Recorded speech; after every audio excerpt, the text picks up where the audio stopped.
Hey guys, how's it going? I'm here to talk about The Merchant of Venice for ShakeTube 2017. Um, so it is Monday afternoon right now, which is a bit of a strange time for me to be filming, but I read The Merchant of Venice yesterday. I read it all in one day, and I tried to record my video yesterday, but I went back and rewatched the footage, and I wasn't making much sense. So I'm here to try again. This play takes place obviously in Venice, and so there is this man named Bassanio. That's his name. I don't know why I'm having so much trouble with these Italian names. I really am. So Bassanio wants to marry a woman named Portia. Portia's father is dead, and so she has a lot of money. So whoever marries her will get her money, basically. And Bassanio wants to marry her to get her money, and but in order to do that, he needs money first. And so he asks Antonio, his friend, if he can borrow some money. And Antonio can't quite lend him the money outright because he has some ships. He's a merchant. He has ships that are at sea with some goods on them for trading. So basically, for the moment, he has no money. So Antonio says, "Sure, I will, but I have to take out a loan in order to give you the money." So Antonio goes to this Jewish merchant named Shylock, whom he asks for 3,000 ducats, and Shylock says, "I will lend you 3,000 ducats." And as collateral for the loan, Shylock asks for a pound of Antonio's flesh. So if Antonio can't pay back the loan, he needs to give Shylock a pound of his flesh. As you do, I guess. And so things go from there, and Bassanio tries to get Portia to marry him.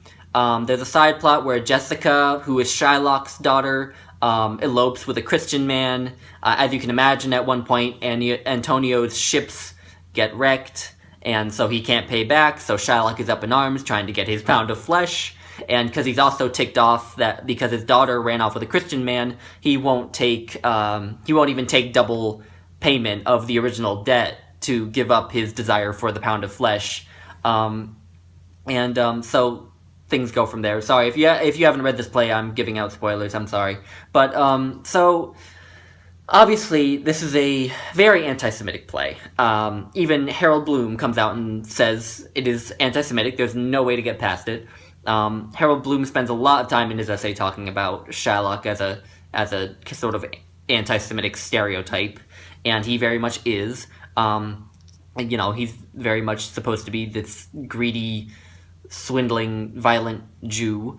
And something in particular I noticed is at one point Shylock's daughter Jessica elopes with a Christian man named Lorenzo, and all throughout the Christians in Venice, she is praised for this. They're saying, "Oh, good, so her soul is saved. Good.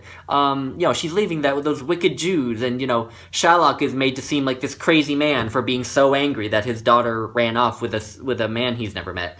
And, you can't help but see the double standard in that, because if Jessica had been a Christian woman with a Christian father who ran off with a Christian man, a Christian or a Jewish man, she would have been excoriated, for defying her father's wishes. But because she's leaving a Jewish family, it's like, oh, great, good. So she's coming to the Christian fold. And just imagine how much worse it would be if it were a Christian woman running off with a Jewish man. So, you see those injustices, you see the Venetian characters. They're not very subtle about their anti-Semitism. Shakespeare's audience would have probably been, rooting against Shylock. They probably were a pretty anti-Semitic bunch in Shakespeare's day, as much of Europe was. So that makes reading this play profoundly uncomfortable nowadays, especially with the events of the 20th century, which I probably don't need to remind everyone of. So, for a while, I was trying to find ways to just sympathize with Shylock and be like, oh, well, he's not so bad. I mean, he's also faced injustices. The Jews are persecuted, so who blames him for being resentful? But in the end, the way he talks and what he does, it's hard to sympathize with him. So that is just that makes it hard to talk about what I actually liked about this play, because I actually did end up enjoying this play. But in order to enjoy it, to talk about why I enjoy it, I feel like I have to set aside all this anti-Semitism as though it doesn't matter, and it does matter. I feel like, but in the interest of just talking about why I enjoyed the play, I'm just going to move on. I don't know what conclusions to come to about this anti-Semitism, other than the fact that this play is very, very uncomfortable to read or put on nowadays. So I did enjoy. I just found this play amusing. I mean, it's essentially a romantic comedy, like A Midsummer Night's Dream and like The Taming of the Shrew, except it's much better than Taming of the Shrew. But I loved the character of Portia. She was just very assertive, even domineering. So at one point, Portia and her maid Nerissa impersonate a lawyer and a legal assistant to help Antonio when Shylock is up in arms to try to get his pound of flesh, and end up beating Shylock in court, and actually end up getting Shylock making it so like Shylock wants a pound of Antonio's flesh, but Portia, disguised as a lawyer named Balthazar, says that he can only take the pound of flesh, according to Venetian law and according to the rules of the contract, can only take a pound of flesh if he doesn't spill a drop of blood, which is obviously impossible. And on top of that, when Shylock doesn't want to take the pound of flesh, obviously because he can't take a pound of flesh without spilling blood, on top of that, he is accused of attempted murder on a Christian, and so for that, he is supposed to be stripped of all of his property and made to convert to Christianity. Now, obviously, the anti-Semitic overtones of that are pretty horrible, but the way Portia just comes in and does that, basically, rescues this room full of incompetent men with her legal cleverness, was pretty fun to watch. And there's a particular moment that I loved in the courtroom scenes.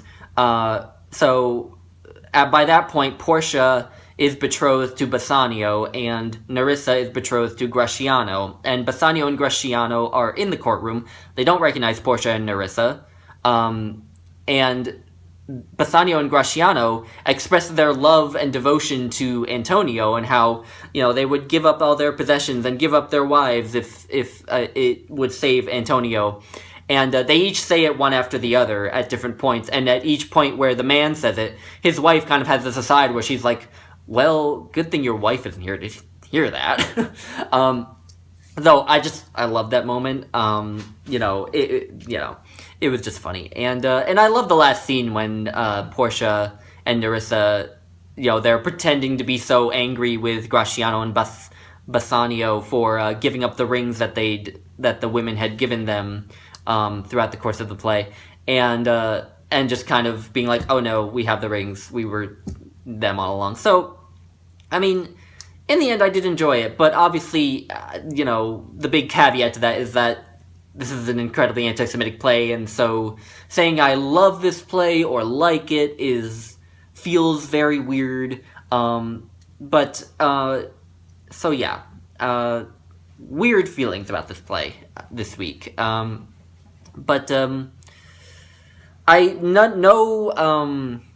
passages stuck out for me that compelled me to read them. So I am just going to let that slide for this week. But next week we have A Much Ado About Nothing, which I've begun to read, and so far am enjoying. So yeah, thank you guys. Bye.